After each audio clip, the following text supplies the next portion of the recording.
The rancher looked, then went numb with shock. What did his father do? Wild West Chronicles. Copper Ridge, New Mexico Territory, 1882. The letter smelled like cedar smoke and something older, like the inside of a church nobody had visited in 30 years, like the particular grief of a man who kept secrets the way other men kept horses, fed them, watered them, never once let them run free. Elias Calloway sat on the floor of his father's bedroom with his back against the iron bed frame, his boots still muddy from the south pasture, and a single candle burning on the windowsill because the sun had gone down 2 hours ago and he hadn't noticed. He hadn't noticed a lot of things lately. That was grief for you. It narrowed the world down to a single flame in a dark room, and everything outside that small circle of gold simply ceased to exist. Thomas Calloway had been dead for 11 days. 11 days since the foreman, old Reuben Marsh, had ridden to the north fence line and found him face down in the red dirt with his hat still on and one hand outstretched toward the post he'd been mending, as if even in dying he'd been trying to finish the job. The doctor said it was his heart, said it had been coming for years, that a man who worked as hard as Thomas Calloway and refused to slow down was essentially arguing with God, and that God had eventually grown tired of the debate. Elias had stood at the gravesite with his hat pressed to his chest and his jaw locked so tight that his molars ached for days afterward. He hadn't cried. Not then. Not at the reception in the parlor where half of Copper Ridge packed themselves shoulder to shoulder to eat cornbread and say nice things about his father with their mouths full. Not during the first silent breakfast alone in the big ranch house, when he'd reached for the coffee pot and found it empty because the person who always filled it first was gone. He hadn't cried yet, and he wasn't entirely sure he was capable of it anymore. The cedar chest had been under his father's bed for as long as Elias could remember. He'd been told once, as a very young boy, that it held important papers, land grants, deed certificates, the kind of documents that represented everything the Calloway name had built in New Mexico Territory across 3 generations. He'd been told to leave it alone. Not harshly. Thomas Calloway rarely spoke harshly to anyone, but with a kind of absolute finality that meant the conversation was over before it had properly begun. Elias had not touched it in 24 years. He touched it now because he was the executor of the estate, because the family attorney in town, a thin, sweating man named Prentice who wore the same brown suit every day and smelled faintly of pipe tobacco and anxiety, had told him he needed to locate the original deed to the south pasture. Apparently, a land speculator from Santa Fe had filed a competing claim 6 months ago, and Thomas had never mentioned it to a single soul. He found the deed after 10 minutes of careful sorting. He also found 3 bundles of letters tied with a length of brown twine, each one addressed in his father's careful, angular handwriting, the handwriting of a man who had taught himself to read at 22 and treated every letter he formed as if it were a small miracle, to someone identified only as He should have set them aside. He knew that. A man's private correspondence was exactly that, private, even in death, perhaps especially in death. But there was something about the weight of those bundles, the sheer number of them, the way his father had tied each one with such deliberate care that made his fingers go still and his breath go shallow. He opened the first letter, read the first line, then sat very quietly on the floor of his dead father's bedroom for a very long time. "My dearest Rosa," it began, "I know I have no right to write this. I know what the world would say, and what your father would say, and what God himself might say if he is as small-minded as some of his representatives down here appear to be. But I find that I cannot keep silent any longer, and I think you already know what I'm going to tell you." Elias read for 2 hours. The candle burned down to a stub, and he lit another without thinking about it, turning page after yellowed page, watching 30 years of a hidden life unfold in his father's careful handwriting. Thomas Calloway, hard Thomas Calloway, who shook hands instead of embracing, who said good work instead of I love you, who attended church every Sunday and sat in the 3rd pew from the front with his spine perfectly straight and his face perfectly composed, had been in love with a woman named Rosa Vega for the better part of his adult life. Not just in love, deeply, completely, irreversibly in love. The kind of love that rewrites a person from the inside out, that makes them capable of language and tenderness they never knew they possessed. And Rosa Vega was not, as it turned out, the kind of woman that Copper Ridge, New Mexico Territory in 1882 would have quietly accepted standing beside Thomas Calloway at the altar of the First Presbyterian Church on Main Street. Rosa Vega was the daughter of a Mexican cattle rancher who had settled the Vega land grant, land that now bordered the Calloway Ranch on the eastern edge, long before New Mexico had been American territory at all. She was educated. She was proud. She was, according to the letters, extraordinary in approximately 40 different specific ways that Thomas Calloway catalogued with the meticulous attention to detail of a man who has spent years memorizing every particular of something he was terrified of losing. The last letter in the final bundle was dated 3 months ago, 2 months before his father died. Rosa, I think my body is finally telling me what my pride has refused to admit. I am not well. I have not been well for some time. There are things I need to say to Elias before I go, things I should have said years ago, things about you, about what your family meant to mine, about what I hope might still be possible between our 2 pieces of land and the people who live on them. But I am a coward in the ways that matter most, and a brave man only in the ways that cost nothing. I will try. I want you to know I will try. He hadn't tried, or if he had, he'd run out of time before the words could form. Elias sat in the dark with the letters in his lap and felt something shift very slowly in his chest, not grief, exactly, but something adjacent to it. Something that felt like suddenly seeing a painting you've lived with your entire life and realizing, for the first time, what it was actually of. He had known the Vega Ranch his entire life. He had ridden the fence line that separated Calloway land from Vega land since he was old enough to sit a horse.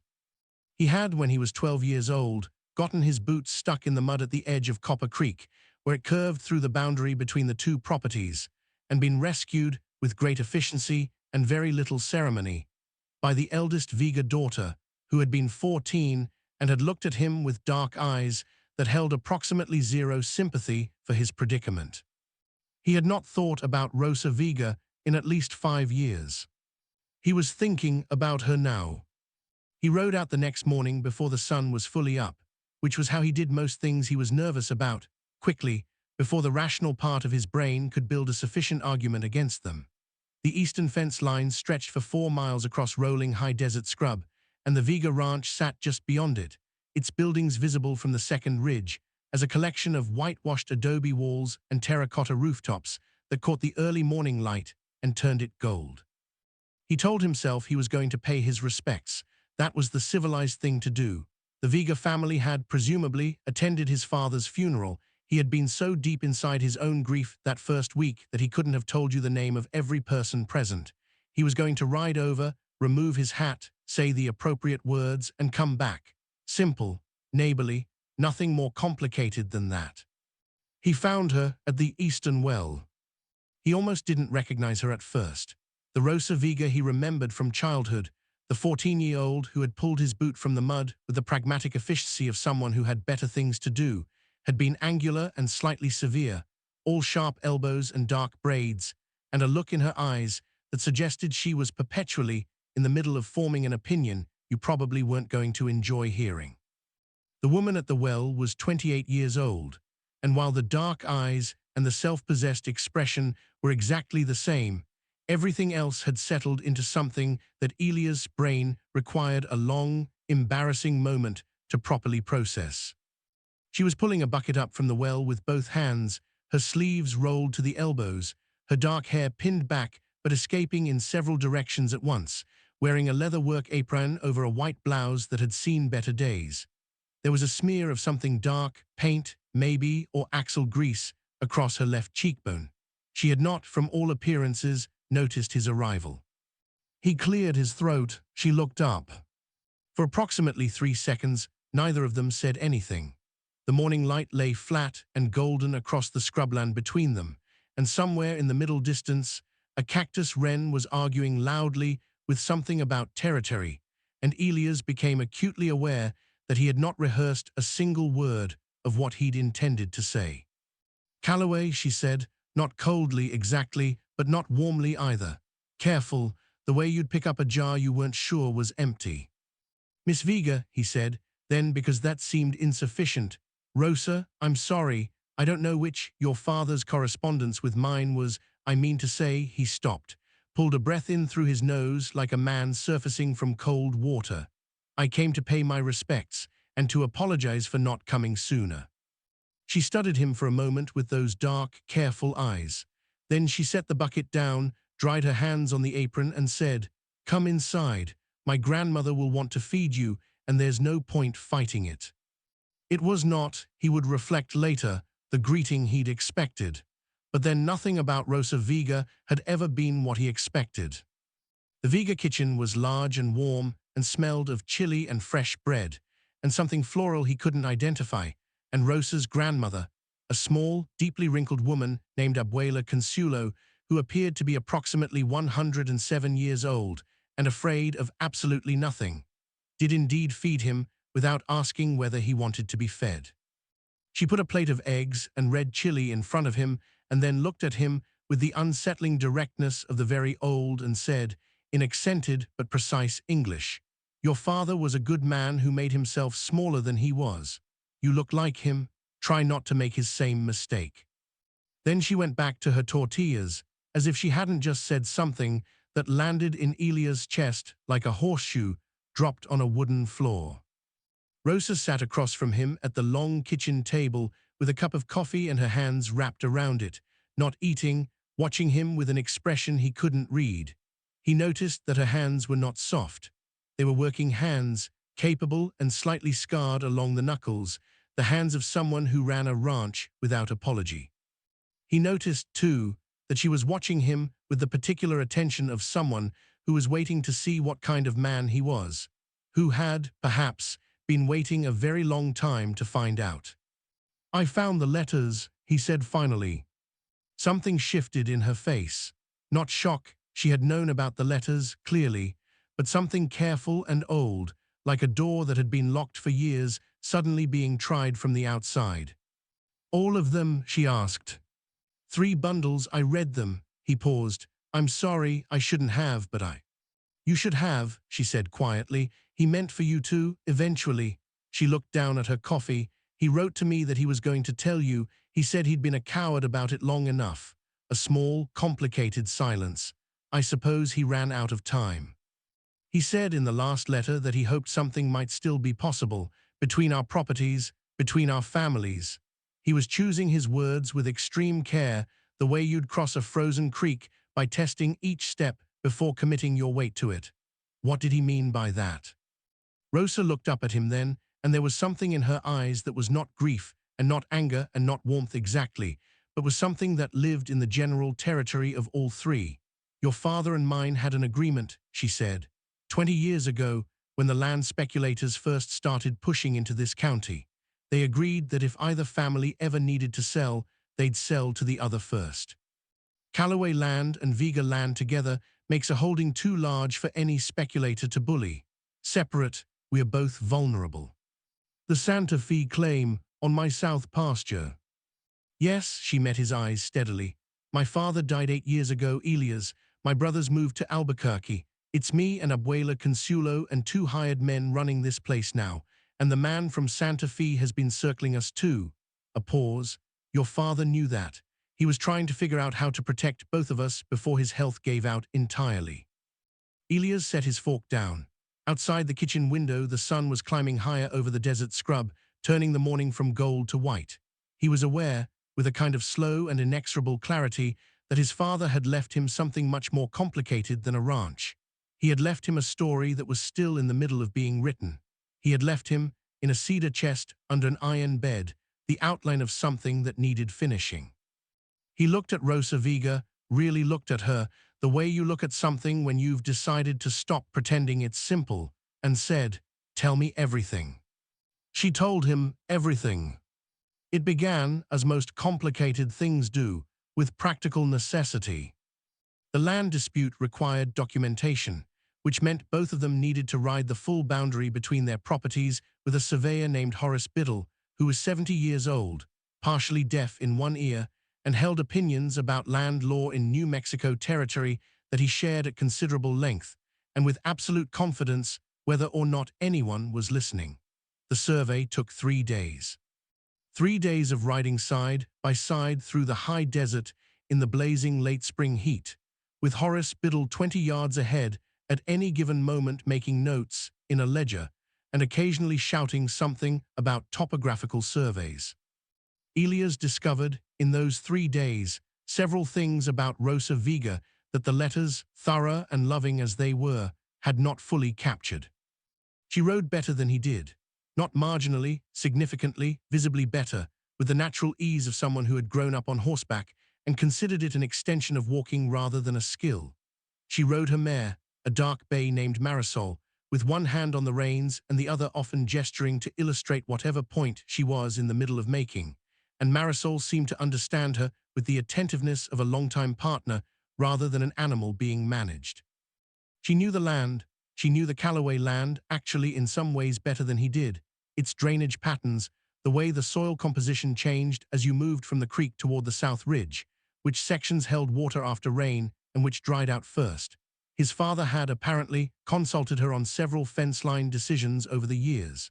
She spoke about it without any pride or any self-consciousness, the way people speak about things they learned because they needed to know them. And she argued, not unpleasantly. There was no sharpness in it, no edge designed to wound, but she said what she thought, directly and without decoration, and she did not appear to have any particular interest in moderating that habit simply because her interlocutor might prefer she did.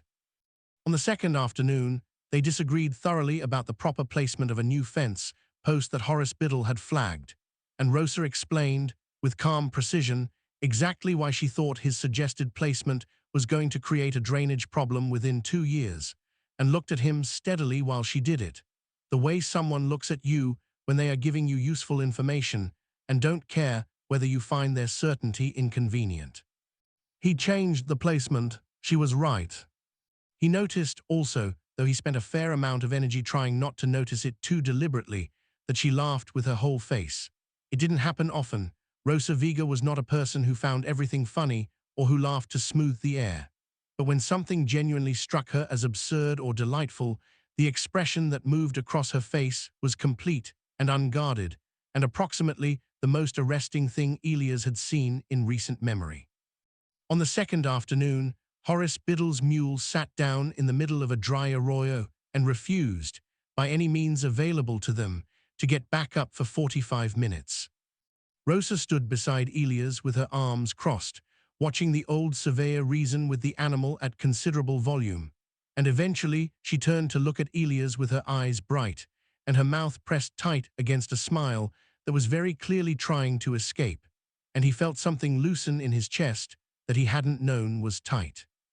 On the third evening, they sat on a rock outcropping at the eastern edge of the survey area and watched the sun go down over the mountains to the west, while Horace Biddle made his final notes 70 yards away, and the silence between them was not uncomfortable. It was the kind of silence that exists between people who have, over the course of 3 days, negotiated the beginning of something and are now taking a moment to acknowledge that the negotiation happened. "Your father talked about you," Rosa said, without looking at him. The light was going copper and long, painting the desert in colors that looked too dramatic to be real. "In his letters, he worried about you." Elias looked at the mountains. What did he worry about? That you'd come back from the cattle drives different, that the loneliness of the work was making you close up. A pause. He said you used to laugh more when you were young, that somewhere along the way you forgot how. The accuracy of this landed somewhere uncomfortable. He said nothing for a moment. Then, what else did he say?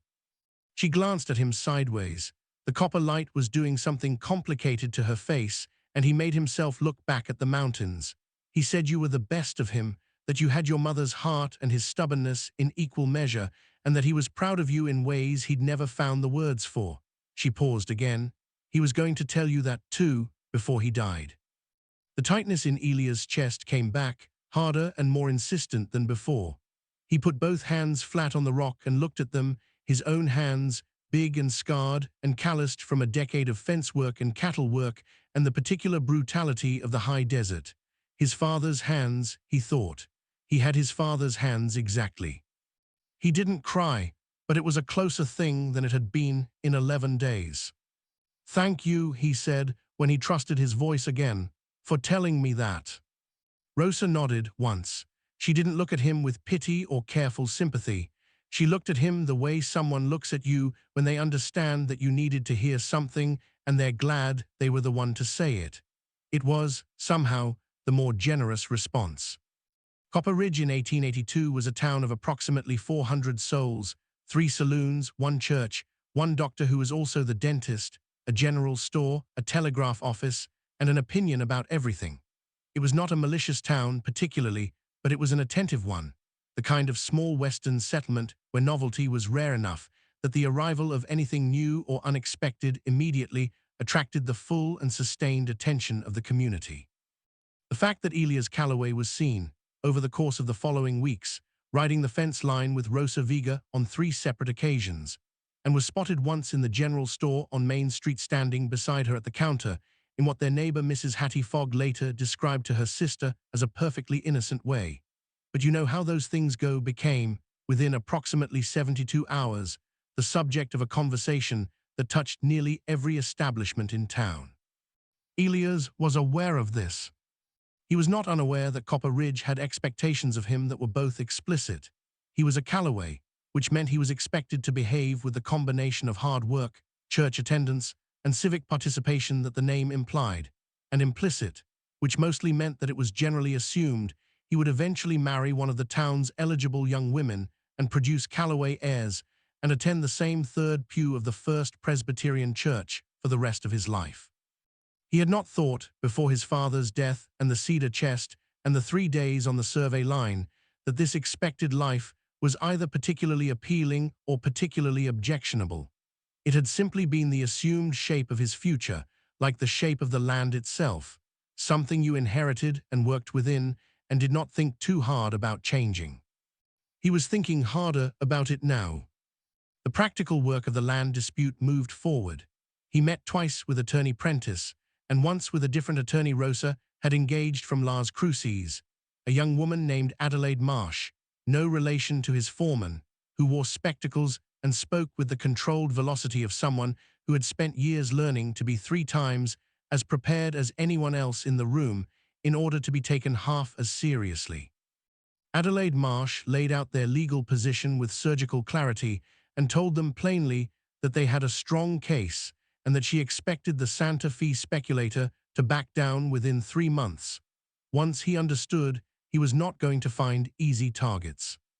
Elias found himself watching Rosa listen to the attorney, watching the focused, unhurried attention she gave to complex information, the specific quality of her intelligence, which was not the kind that performed itself, but the kind that simply processed and concluded and moved on. He found himself noticing things about her with an attention he hadn't chosen and couldn't quite turn off. The way she tucked a strand of escaped hair behind her ear when she was deep in thought. The way she bit the inside of her cheek when she was deciding whether to speak. The steadiness of her hands in the same situations that made other people's hands restless. He told himself this was because the situation was important, that he was simply paying close attention because the stakes were high. He told himself this with the confidence of a man who is telling himself something that he does not entirely believe. The complication arrived on a Friday afternoon in the middle of June, in the form of a woman named Caroline Whitmore. Caroline Whitmore was 25 years old, the daughter of Copper Ridge's most prosperous merchant, possessed of considerable beauty, a warm and uncomplicated disposition, and this was the part that most concerned Elias, a mother who had decided, with the force of will that Mrs. Dorothea Whitmore applied to everything she decided, that Caroline and Elias Calloway would make a fine match. Mrs. Whitmore had been pursuing this ambition with various degrees of subtlety for approximately 2 years. In the wake of Thomas Calloway's death and Elias' return to full management of the ranch, she had apparently decided that the time for subtlety had passed. Elias encountered Caroline on Friday afternoon in the general store. He encountered her because her mother had orchestrated the encounter with the strategic precision of a military campaign, a fact he understood perfectly clearly and lacked the cruelty to acknowledge. Caroline herself was pleasant and kind and didn't seem entirely at ease with her mother's campaign on her behalf, which made her considerably more sympathetic than the situation otherwise called for. They talked for 15 minutes about nothing in particular: the summer heat, the upcoming 4th of July celebrations, whether the Hendersons were going to sell their cattle before the dry season. Caroline was good at conversation. She had the particular social fluency of someone who had been raised to make other people comfortable, and she deployed it with warmth rather than calculation. He walked away from the encounter feeling guilty and not entirely certain why. That evening he sat on his porch in the last light and tried to think about this honestly. He thought about his father's letters. He thought about the particular care with which Thomas Calloway had described Rosa Viga's mind, her laughter, the way she could be standing in a dusty field in her work clothes looking at a map, and you could still see exactly what it was about her that had turned his whole life sideways. He thought about the cost of that love, the 30 years of letters instead of presents, the carefully maintained distance, the stone-faced Sunday mornings in the third pew while the person he loved was a 4-mile ride away. He thought about what Abuela Consuelo had said: try not to make his same mistake. He was not sure he was brave enough to do otherwise, but he was beginning to understand, with a clarity that the desert seemed designed to produce in a man, that there was a difference between being genuinely unable to do something and simply being afraid. July came in burning, the way July always came in the high desert, sudden and absolute, like a furnace door flung open, the sky a flat white blue that offered no forgiveness. The creek dropped by 2 feet in 3 weeks. The south pasture grass went brown and brittle. Elia's cattle were restless, and his hired men were tired, and old Reuben Marsh, who had managed the Calloway ranch through 3 droughts, moved through the days with the particular patience of a man who has survived worse and doesn't need to say so. Rosa was dealing with the same conditions on the Viga side, and they had begun, with a naturalness that surprised him, to consult each other about it. He would ride over in the morning with questions about the eastern water sources. She knew the watershed better than anyone, and she would sometimes ride over in the afternoon with cattle she needed to move through the Calloway land to reach the lower grazing. Their conversations, which had begun as practical and businesslike, had developed the complexity and texture of conversations between people who have discovered, with some surprise, that they are genuinely interested in each other's opinions about things. They talked about the land always, but also about other things. She told him about studying with the nuns in Santa Fe for 2 years when she was young. Her father had insisted that his daughters be educated, a conviction that had made him unusual and not universally popular among his contemporaries. She had loved the mathematics and the history and found the theology somewhat less persuasive. She told this with a small, private smile that suggested she had made peace with the complexity of that particular inheritance. He told her about the cattle drives, 2 years of them, the longest trails north to Dodge City, the particular scale of the country when you were moving 1,000 head through it, and watching the land change from desert to grassland to something almost green. The loneliness his father had written about was real, he said. There was a kind of solitude you found on those drives that was almost beautiful and almost unbearable in equal measure, and you came home from them different, smaller somehow, less certain of what mattered.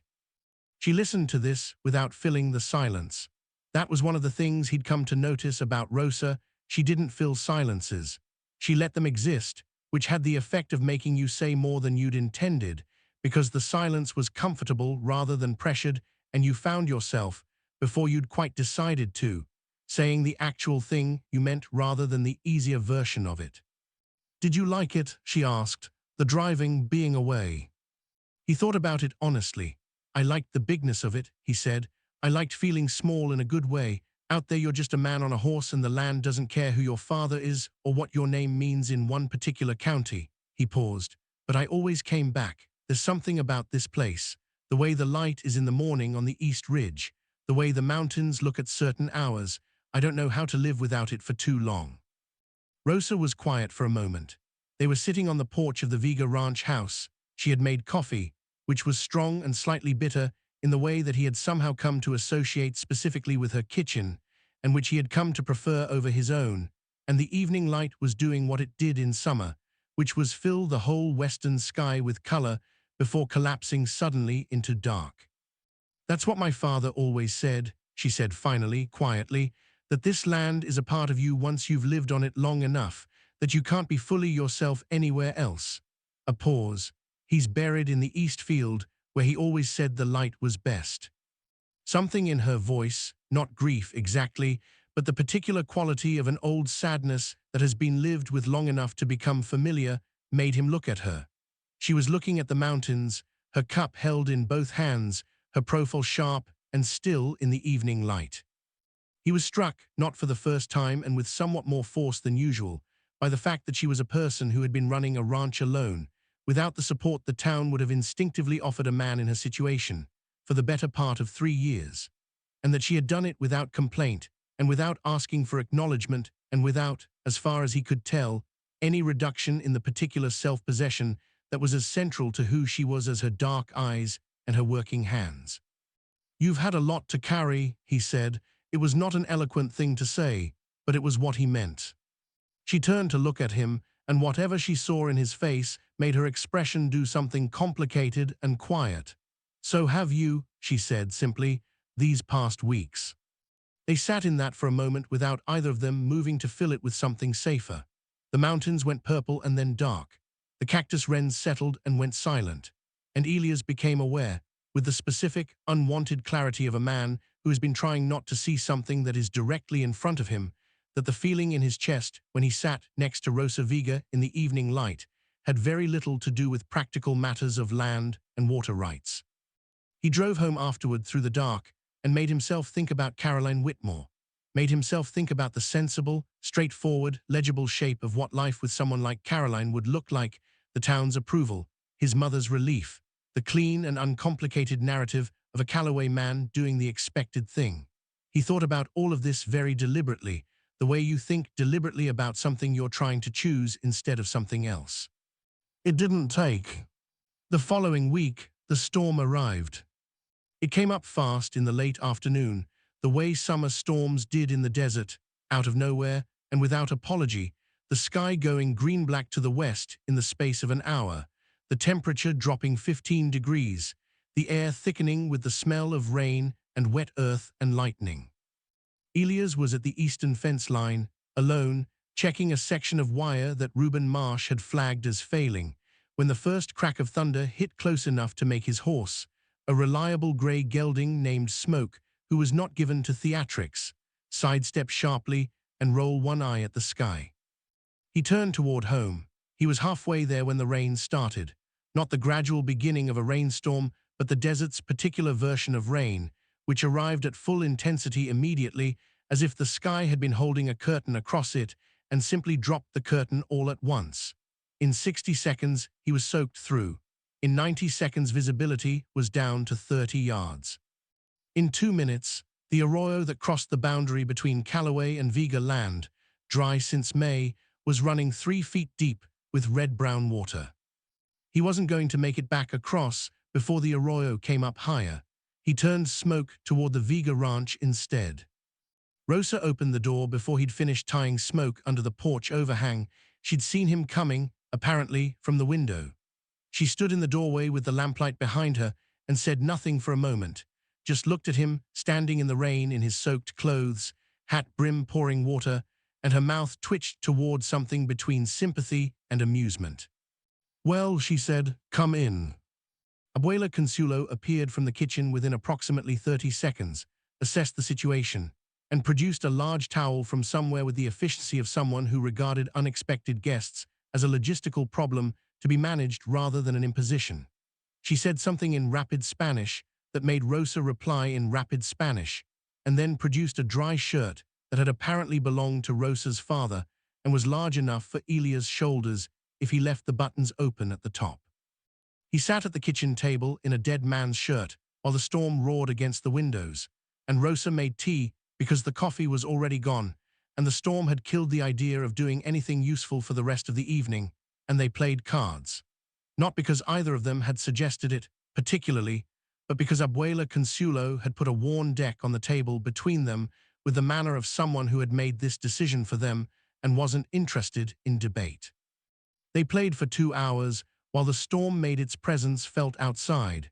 They talked about nothing serious, a shared, unspoken agreement to not examine the evening too closely, to just exist inside it.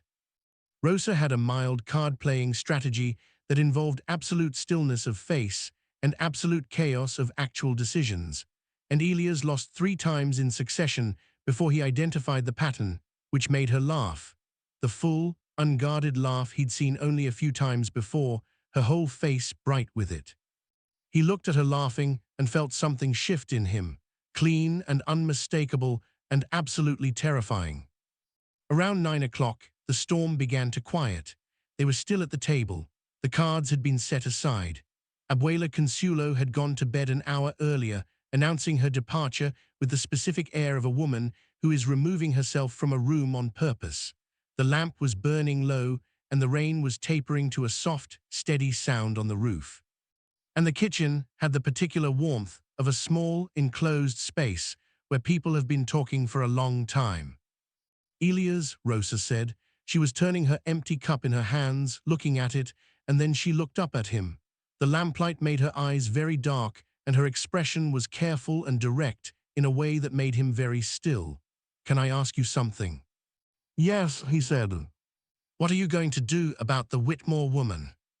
The question was so flat and precise that it took him a moment to locate his response. "Caroline," he said. "Yes." He looked at the table, the worn cards, the lamplight moving slightly in a draft from somewhere. "Her mother would like me to court her," he said. "I know what her mother would like." A pause. "What would you like?" He looked up at her then, because the question deserved being answered face to face.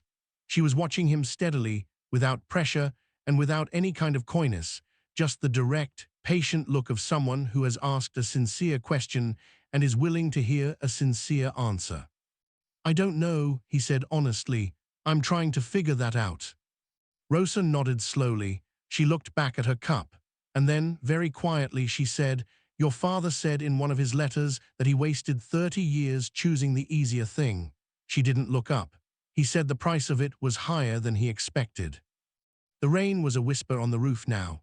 The lamp was very low. Elias sat across the table from Rosa Vega and understood, with the sudden complete clarity that arrives sometimes in the quiet aftermath of storms, exactly what he felt, and exactly what he was afraid of, and exactly what the difference between those two things would cost him if he kept confusing one for the other. He didn't say anything, not that night. The Aurora was passable now, and he rode home in the wet dark with the smell of rain on everything, and the mountains showed their edges against a clearing sky, and he thought about bravery, what it actually looked like, when it wasn't the kind that cost nothing. He stayed away for 2 weeks. He told himself this was because the ranch needed him, which was true. The summer had been hard, and there were 100 things demanding his attention. It was not as if he'd invented reasons. The south fence needed major work. 2 of his hired men came down with a summer illness that put them out of commission for 8 days and forced Elias and Reuben Marsh to cover their work between them, which meant 16-hour days and the particular physical exhaustion that leaves you too tired to think about anything difficult at the end of them. The attorney Prentice required multiple meetings. The cattle needed to be moved before the south pasture gave out entirely. None of this was invented, all of it was real.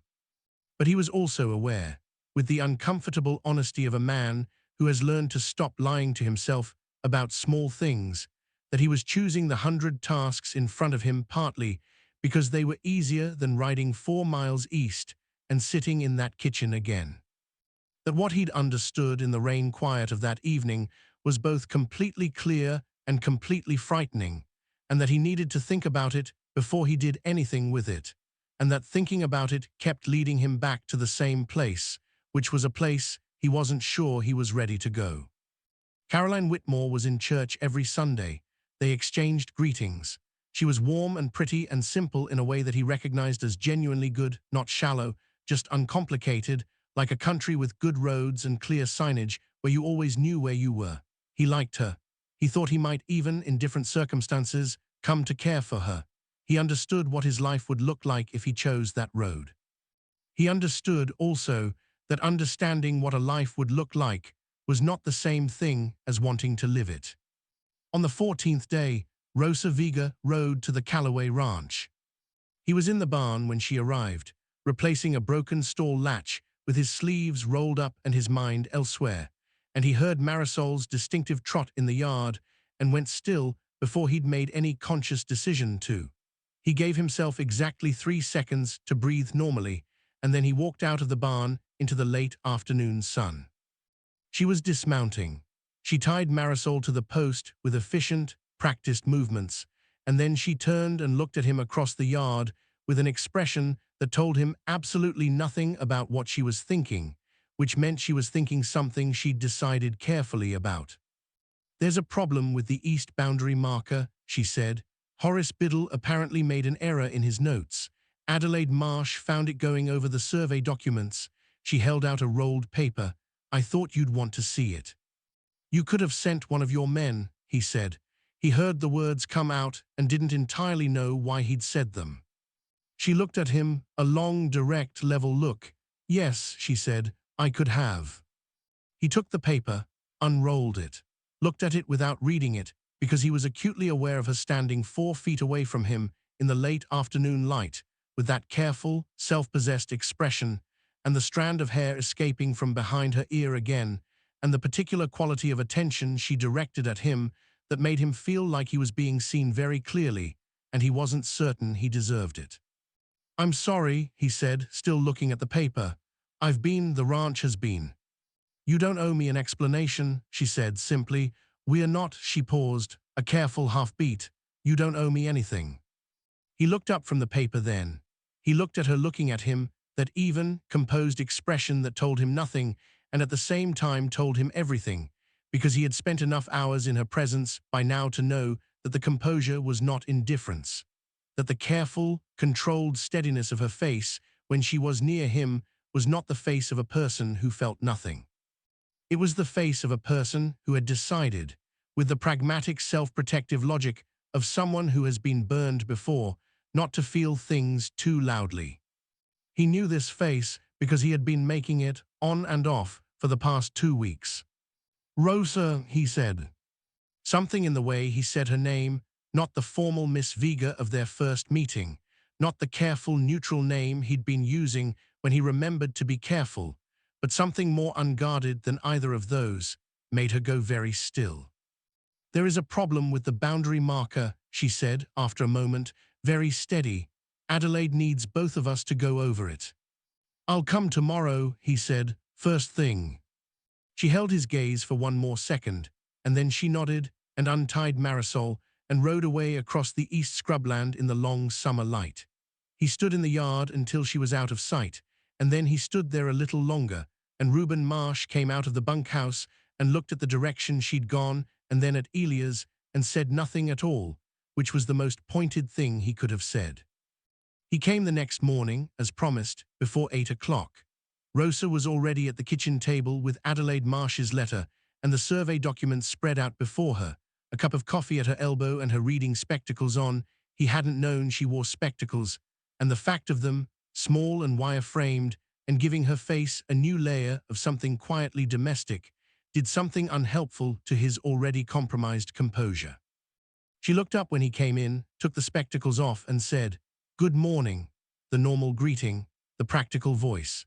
He sat down across from her, and they worked through the boundary marker issue for 90 minutes with the focused, businesslike attention of 2 people who had, by unspoken mutual agreement, decided to treat each other like professional associates engaged in a professional task. It worked almost well enough.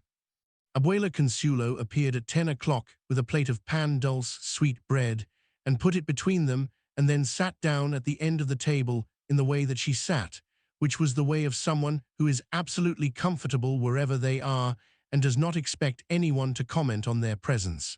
She had her needlework. She was apparently staying. They worked in silence for a few minutes, Elias writing notes and Rosa marking the survey copy. Abuela Consuelo's needles moved rhythmically. Outside, Marisol stamped once in the yard. "You're both very stupid," Abuela Consuelo said, without looking up from her needlework. She said it conversationally, the way someone says it looks like rain or the coffee's ready. Rosa said something in Spanish that had the tone of "Abuela, please." Abuela Consuelo replied without looking up, in English, which suggested she wanted Elias to understand every word. "I have been watching people make this particular mistake for 67 years.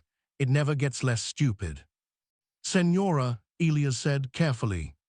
She looked up at him then, over her needlework, with the dark eyes that Rosa had clearly inherited, that same quality of looking at you and seeing the thing you're not saying.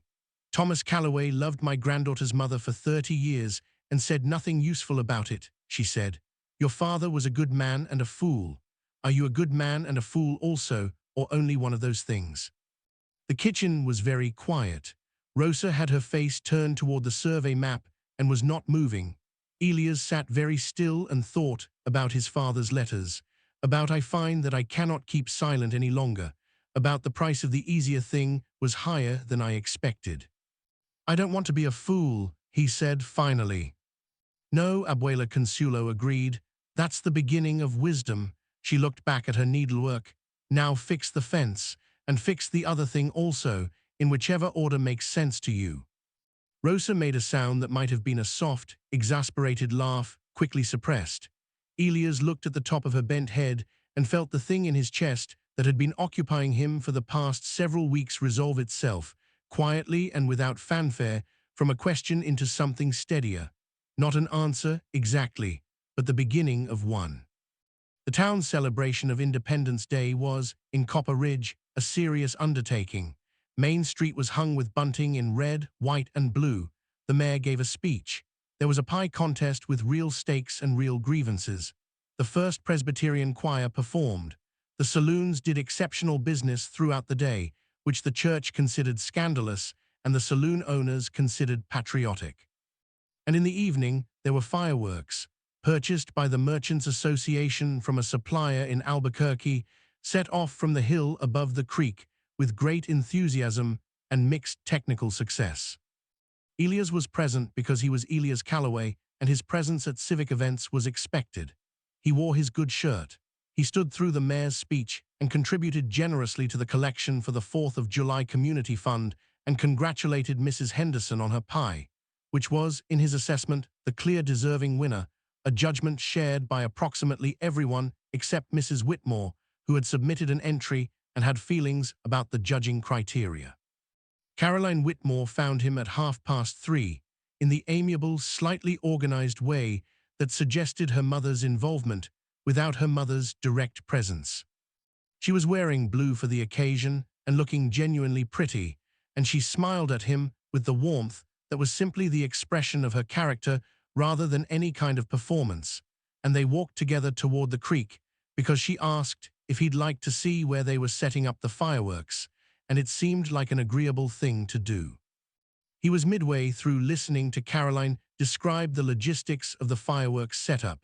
Apparently her cousin was on the arrangements committee, and the technical challenges had been considerable when he saw Rosa.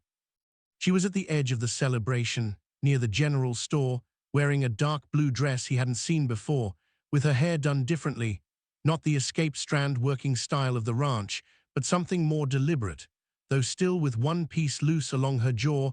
In what he was beginning to understand was simply how her hair behaved, and not a thing she spent much effort correcting. She was talking to Adelaide Marsh, their heads bent together over something Adelaide appeared to be explaining with characteristic velocity. As Elias watched, Rosa smiled at something Adelaide said, not the full laugh, but the smaller, private one, the one she had when something was genuinely clever. She looked up in that specific way people look up when they sense they're being watched, and met his eyes across 50 feet of Main Street and bunting, and the general cheerful noise of Copper Ridge celebrating its country's birthday. Something passed between them in that look. He couldn't have described it. It lasted approximately 2 seconds and contained approximately 2 years' worth of something. Then Caroline said his name, and he turned back to her, and Rosa turned back to Adelaide, and the moment was done. He stood beside Caroline through the rest of the afternoon with the patience of a man who is in one place and aware, continuously, of another place. He was kind to her. He was present in the conversation. He genuinely liked her, and the guilt of that liking was specific and uncomfortable, because he knew, had known for a while, had simply been avoiding the knowledge that the kindest thing he could do for Caroline Whitmore was to remove her from a situation her mother had created without her full understanding. He went home after the fireworks without doing anything about any of it, but he lay awake for a long time, and when he finally slept, he dreamed about the survey ride, 3 days on the fence line, the morning light on the desert, Rosa's hands on the reins of her horse, the complete and uncomplicated rightness of that. August arrived. The land dispute was formally resolved. The Santa Fe speculator, faced with Adelaide Marsh's comprehensive documentation and the combined legal weight of 2 adjacent landowners with clear title and no intention of going anywhere, had withdrawn his claim with the bad grace of a man who understood he'd miscalculated. Elias got the news from Attorney Prentice on a Monday morning and rode immediately to tell Rosa. She was in the garden when he arrived, a kitchen garden behind the ranch house, laid out with the same practical precision she brought to everything, where she was kneeling in the dirt doing something to a row of chili plants. She looked up when she heard Smoke's hoofbeats, and he saw her face do something quick and hopeful before she schooled it back to neutral, and the fact that he'd seen it made his chest tight in a way that had nothing to do with anxiety and everything to do with something else. He told her. She stood up slowly, brushing dirt from her knees, and looked at him with her face doing that complicated thing where you could see the relief moving through it, but she was choosing to be still about it rather than expressive, and then she said, very quietly, "It's done, then." "It's done," he confirmed. They stood in her garden in the August heat, with the smell of peppers and warm earth around them, and the resolution of 3 months of legal anxiety settling between them like a change in the weather. "Your father would be pleased," she said. He would, Elias hesitated. Then, because he had decided, somewhere in the long, wakeful hours of last night, that he was not going to be his father, "Rosa, I need to tell you something." She looked at him with that steady, careful attention, waiting, not pressing. "I talked to Caroline Whitmore's mother yesterday," he said. "I told her that I wasn't going to court Caroline, that I didn't think it was fair to her to continue letting Mrs. Whitmore believe otherwise." He watched Rosa's face. It had gone very still, the way things go still right before they change. "I should have done it sooner. I should have been clearer about it." A silence that felt very long, though it was probably 10 seconds. "Why?" Rosa asked, the single word very carefully placed. "Because," he said, and then stopped, and made himself look at her directly, the way she always looked at him, without evasion, without the comfortable blur of almost saying. "Because when I imagine the next 30 years, you're the one that's in them, and I'm not going to do what my father did. I'm not going to write letters I should be saying out loud." Rosa looked at him for what felt like a very long time. The garden was quiet. In the middle distance, Marisol moved slowly in her paddock. The sky above them was the flat, deep blue of New Mexico in August, the kind of blue that looks painted. "You understand," she said at last, "what the town will think." "I do. You understand it won't be easy. There will be people who—" "Rosa," he said gently. She stopped. "I'm not asking for easy," he said. "I'm asking if I'm the only one who feels like this, or if I'm not." The look on her face in that moment was something he would carry with him for the rest of his life. Not the dramatic expression of someone in a story being swept away. Rosa Vega was not a woman who was swept away by anything, but something more true than that. Something honest and unguarded, and beneath the composure, profoundly moved. The look of a person who had been standing at a particular door for a long time and has just heard someone finally knock. "You're not the only one," she said quietly. He took one step toward her. She didn't step back. He was close enough now to see clearly that her hands, loose at her sides, were not entirely still. A small tremor in the fingers, barely there, the specific tremor of someone who is trying very hard to be composed about something they feel very much. He reached out and took her hand, just her hand, carefully, his big calloused fingers wrapping around hers. She looked down at it, then looked up at him, and the expression on her face was something so simple and so complete that he couldn't think of a single word that was adequate for it. "I'm not going anywhere," he said. "I know," she said, "neither am I." The weeks that followed were not simple. He had not expected them to be simple, and the fact that they weren't was, in a strange way, its own kind of confirmation. That this was real, that they were two actual people with actual lives in an actual place, and that the territory they were navigating was not a story about two people in a garden, but a life that had geography and weather and other people in it. Mrs. Whitmore made her feelings known, loudly, and to several people simultaneously. The town talked, which it had always been going to do, and which Elias had made his peace with before he said a word in Rosa's garden. Reuben Marsh said nothing at all, as was his custom with things he approved of. The foreman's wife, Mrs. Marsh, a small woman with a sharp wit who had been watching the situation develop since the survey ride, with the knowing attention of someone who has been correctly reading people for 40 years, came to the ranch house with a cake and a specific warmth in her greeting toward Rosa that said everything she didn't say in words. The First Presbyterian congregation had varied reactions, distributed across the full human range, from disapproval to simple curiosity to genuine warmth. The Reverend himself was a man of 60 who had been in New Mexico territory long enough to have developed a private theology that was more flexible than his official one, and his response, when Elias spoke to him, was to sigh in a way that suggested more personal experience of complexity than he typically advertised, and say, "The Lord made the desert, and the desert teaches patience. I expect he knows what he's doing here also." Abuela Consuelo, when told, looked at both of them over her dinner plate and said, "Well, finally," then asked Rosa to pass the salt. Adelaide Marsh came to dinner and argued elegantly about land law for 3 hours, and gave Rosa a book she had brought from Las Cruces that Rosa carried around for a week, reading it at odd intervals, in the evenings, at the kitchen table, in the small hours when sleep was elusive. Elias would find her reading it and make coffee and sit across from her, and sometimes they talked and sometimes they didn't, and the silence was the kind that had become, without either of them planning it, the specific silence of two people who are at ease in each other's presence at the level where words aren't always required. In September, they signed the formal land partnership agreement, both ranches cooperating on water rights, cattle rotation, and first right of sale, exactly what Thomas Calloway had wanted for 20 years and never managed to arrange in his own lifetime. Prentice drafted it and Adelaide reviewed it, and they signed it in Prentice's office on a Tuesday afternoon with Prentice and Adelaide as witnesses, and afterward Rosa looked at the document for a long, quiet moment with an expression Elias couldn't entirely read. "My father would have been glad," she said, "and yours." "Yes," he said, "and then, I think they'd be glad about the other thing too." She looked at him sideways with a very small smile, the private one, the one she reserved for things that were genuinely her own. "Possibly," she said, "your father was a romantic, mine was a pragmatist. Between them, they'd probably have a lot of opinions about the whole situation. Your grandmother has opinions enough for both of them."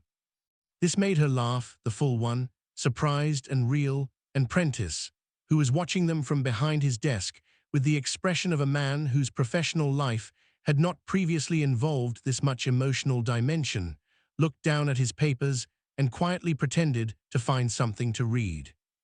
On a Sunday in October, when the summer's heat had finally broken and the desert was doing what it did in fall, catching the low light differently, the scrub going amber at the edges, the mornings sharp and clean, Elias brought the cedar chest out of his father's bedroom and put it on the kitchen table. Rosa was there. She'd been coming to the ranch house regularly by then, for dinner, for evening conversation, for the shared work of managing two adjacent operations that had become, in practical terms, one. She saw the chest and went still. "I thought you might want to have them," he said. "The letters, The ones he wrote to, I don't know who they were addressed to. Some of them mention your mother. Some of them just say, ah, he pushed the chest toward her gently. I've already read them. I shouldn't have at first, but I'm glad I did. Rosa sat down slowly and put her hands on the chest without opening it, looking at it. Then she said, in a voice that was very steady in the way that voices are when the person behind them is working to keep them that way, he never sent them. No, he kept them instead, a long, quiet moment, for 30 years.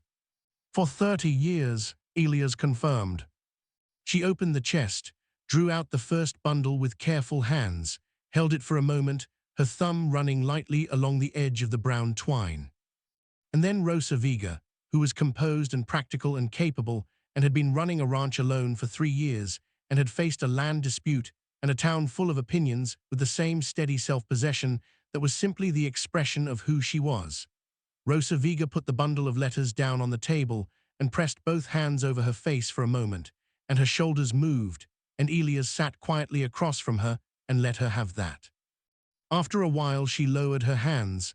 Her eyes were bright, but her face was composed again. She picked up the letters. He wrote well, she said. He did. Better than he talked. Much better, Elias paused. He said in the last letter that he was a coward in the ways that matter most and brave only in the ways that cost nothing. He met her eyes. I've been thinking about that a lot. Rosa looked at him across the cedar chest, across the bundled letters, across 30 years of a love that had been kept rather than given. The October light came through the kitchen window at a low angle and lay across the table between them like something physical, something you could have touched. You're not him, she said gently. I'm trying not to be. She reached across the table then, across the letters and the distance and the whole particular geography of what they were building, and put her hand over his, small and warm and entirely certain. You're not, she said again, I promise. Winter came to Copper Ridge with less ferocity than some years and more beauty than most, snow on the mountains to the north, the desert floor keeping its pale gold even under the cold sky, the light going silver and low in December's short days. The two ranches moved through it together. The cattle management they'd agreed on in September was working. The Callaway South pasture and the Vega East field complemented each other through the season in exactly the way their fathers had theorized years ago, and the winter losses were lower than either of them had seen alone. Reuben Marsh and Rosa's hired men had developed an easy working relationship. The cooperation that had begun as legal strategy had become, over months of daily necessity, something that functioned like a single operation run by two people who trusted each other. In December, Rosa had dinner at the Callaway Ranch house with Elias and Reuben and Mrs. Marsh, and then stayed late, and they sat by the fire with coffee going cold on the side table while the fire burned down, talking about his mother, who had died when Elias was 10, who he barely remembered beyond impressions and fragments, and about Rosa's father, who she remembered in sharp and specific detail, his particular laugh, his habit of talking to the cattle in the evenings, the way he read aloud to his daughters on Sunday mornings from the Bible, and then from whatever other book was in the house. He sounds like someone I'd have liked, Elias said. He would have liked you, Rosa said. He liked direct people, people who said what they meant. A small pause. He would have had opinions about the situation, but ultimately he would have liked you. What kind of opinions? She smiled, looking at the fire, the same kind everyone has. Just louder and in Spanish, and with more specific quotations from the Old Testament. She glanced at him. He came around to most things eventually. He was opinionated but not rigid. There's a difference. There is, Elias agreed. He was quiet for a moment, looking at the fire, at the light it made on the dark room. Then, my father came around to things in his letters but never managed it in his life. He wrote to your mother about her as if she was the whole world. And then he'd get on his horse and ride to town and be Thomas Callaway, who was upstanding and respectable and didn't feel anything in public. He paused. I spent a long time thinking that was just who he was. That the letters were the outlier and the public man was the real one. And now... He looked at her, the firelight moving across her face, the particular quality of her attention. Now I think the letters were the real one, he said, and the public man was the thing he put on in the morning because it was easier. Rosa considered this for a long moment. I think that's right, she said finally, and I think it cost him more than he ever admitted, more than the letters show, even. She looked back at the fire. He wrote to my mother once that the worst part wasn't the choice he'd made. It was that he'd made it so many times that it started to feel like not a choice at all, like it was simply how things were. The fire crackled once, settled. That's what I'm afraid of, Elias said quietly, not the choice, the habit of not choosing. Rosa turned to look at him. Really look at him. The direct, full attention that he had come to understand was one of the most specific ways she showed care, this particular gift of her full and genuine regard, offered without reservation. She looked at him like that for a long moment. You've been choosing every day since June, she said. You chose in the garden. You chose when you talked to Mrs. Whitmore. You chose every time you rode over in the morning and every time you stayed past dark. She paused. That's not habit, that's character. He looked at her. The fire had burned to embers, and the room was warm and dark and very quiet, and there was no one else in the world at that particular moment, just the two of them and the dying fire and the winter outside the windows. He reached over and tucked the escaped strand of hair back behind her ear, which he had wanted to do for approximately the past 4 months, and her breath caught slightly, and she looked at him with her eyes very dark, and her composure doing that thing where it was still entirely present, but you could see exactly what was underneath it. He kissed her then, gently, carefully, with the full intention of a man who has thought about something for a long time and is doing it with his whole attention. And the room went warm, and the fire burned low, and outside the winter held the desert in its cold, clear grip, and inside the Callaway Ranch house, at the end of a year that had begun with a cedar chest and a dead man's letters and the particular loneliness of grief, something began that was nothing like loneliness at all. The lamp went down, the night was theirs. The year turned, as years do, not smoothly or with ceremony, but simply by continuing until it had gone far enough to be something new. By the time the desert bloomed in March, the particular improbable flowering of the high desert spring, ocotillo and prickly pear, and the tall spikes of agave, the whole landscape doing something extravagant for 3 weeks, and then returning to its normal austerity. The two ranches had been operating in formal partnership for 6 months, and the two people who ran them had been navigating something more personal than that for nearly as long. And Copper Ridge had largely done what small towns do with things it cannot change, absorbed it, discussed it thoroughly, and eventually incorporated it into its understanding of itself. Not without friction. There were still people who made their disapproval known through the specific social mechanisms that small towns provide, the slightly cooled greeting, the conversation that found reasons to end, the pointed Sunday sermon that everyone understood without anyone acknowledging. Mrs. Whitmore had not entirely forgiven the world for the outcome of her ambitions for her daughter. There were 2 families on the north end of town who would probably never have Rosa Vega to dinner. But there were more who came around. Maury, Elias thought, than his father had believed possible or allowed himself to hope for. The Marsh family was unambiguous in their warmth. The Reverend was consistent in his careful, private generosity. Adelaide Marsh came from Las Cruces for a weekend in February and left behind the specific imprint of a person who had enjoyed themselves so thoroughly that she was already mentioning returning. Half a dozen families from both the Anglo and the Mexican sides of the county's complex, layered social geography had discovered that the land partnership made practical sense in ways that opened conversations they hadn't previously had. It was not a fairy tale. The world was exactly as complicated as it had always been, and they were exactly as human as they'd been before, which meant that some weeks were better than others, that they disagreed sometimes with the genuine heat of 2 strong-willed people who were also very good at arguing, that the land was hard and the work was constant and grief didn't fully leave just because joy had arrived beside it. But on a morning in April, Elias rode the eastern fence line at sunrise, his customary circuit, the one he'd been doing since he was old enough to be trusted on a horse alone. and the light was doing something specific to the desert that it did only in April, that particular combination of growing warmth and the last freshness before the heat of summer, the air smelling of new growth and the red earth baking slowly back toward its summer self. He rode the full 4 miles and turned at the boundary post where Callaway land met Vega land, and Rosa was there, just arriving from her side, riding Marisol with one hand loose on the reins, her hair loose in the morning. They didn't say anything for a moment. The boundary post stood between their horses.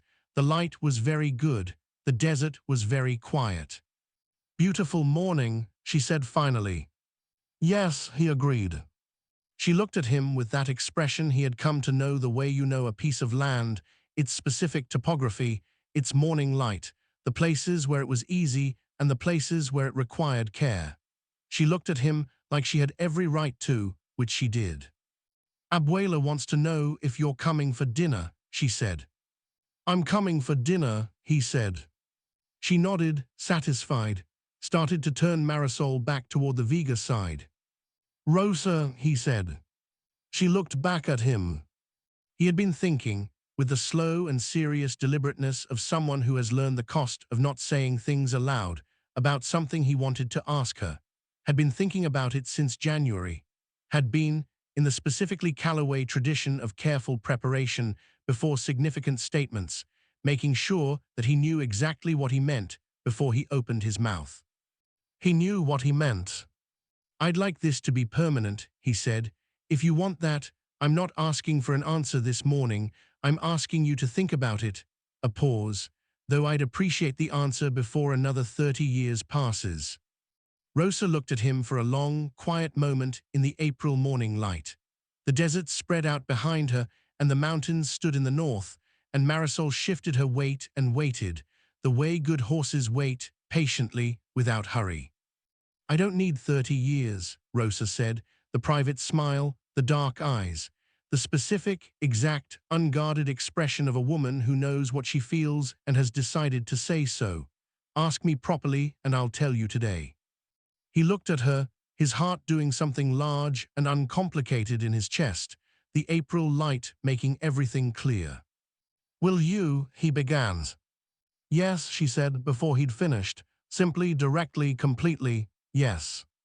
The word sat between them in the morning air like something finally placed exactly where it belonged, like a stone set firmly in a wall, like a deed signed and filed, like a letter not kept in a chest, but delivered, finally, to the person it was meant for.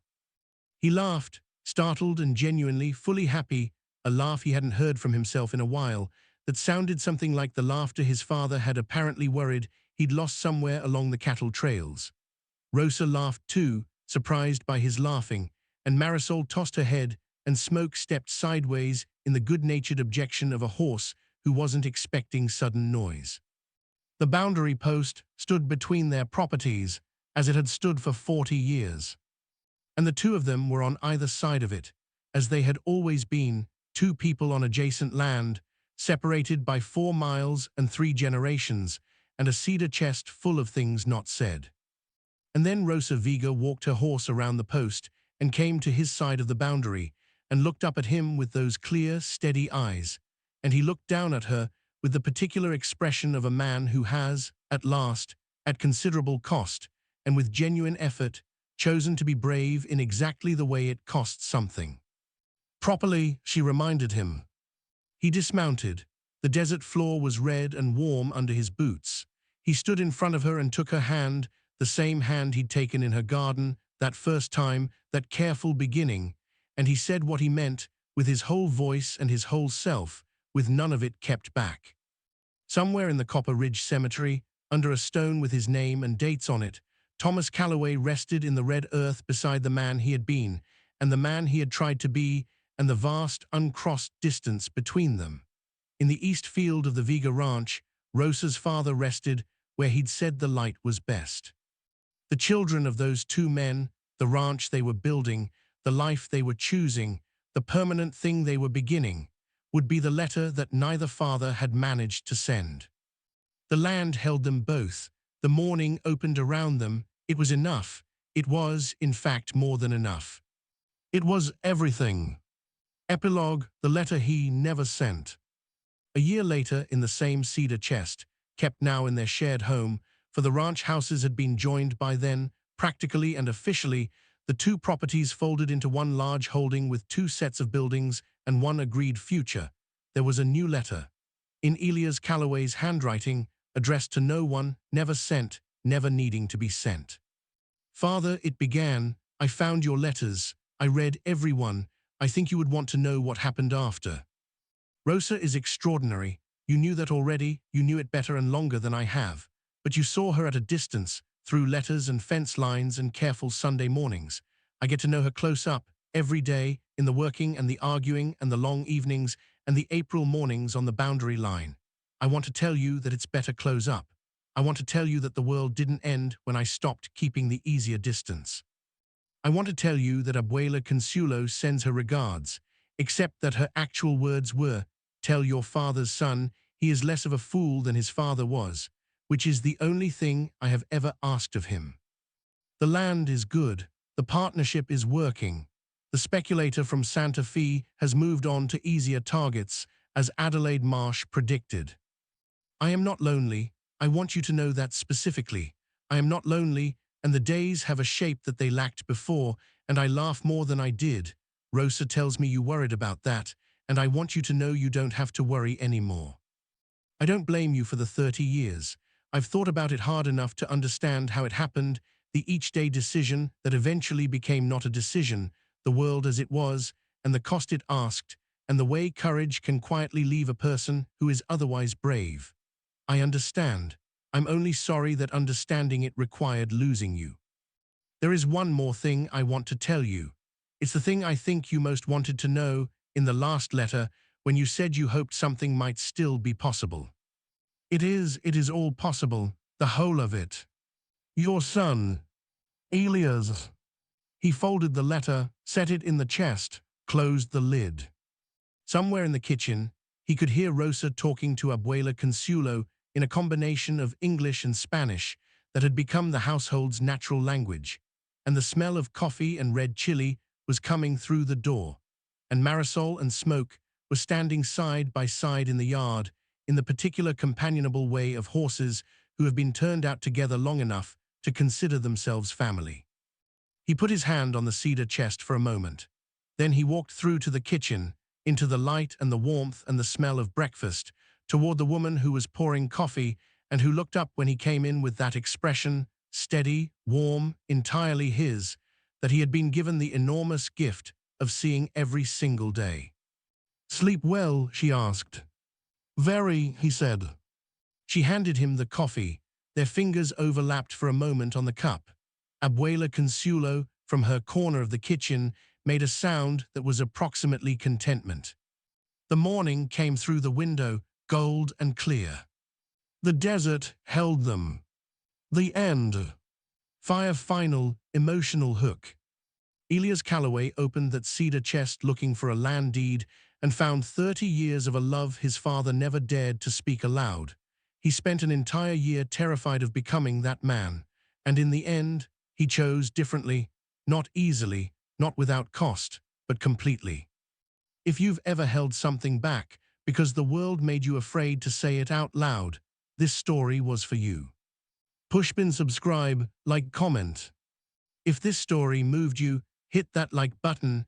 It tells me you want more stories like this, and it helps more people find Wild West Chronicles. Subscribe so you don't miss the next episode, because the Wild West is full of hidden love letters, and we've only just opened the chest. Comment below backhand index pointing down and tell me, was Elias right to wait? Or should he have spoken sooner? I read every single one.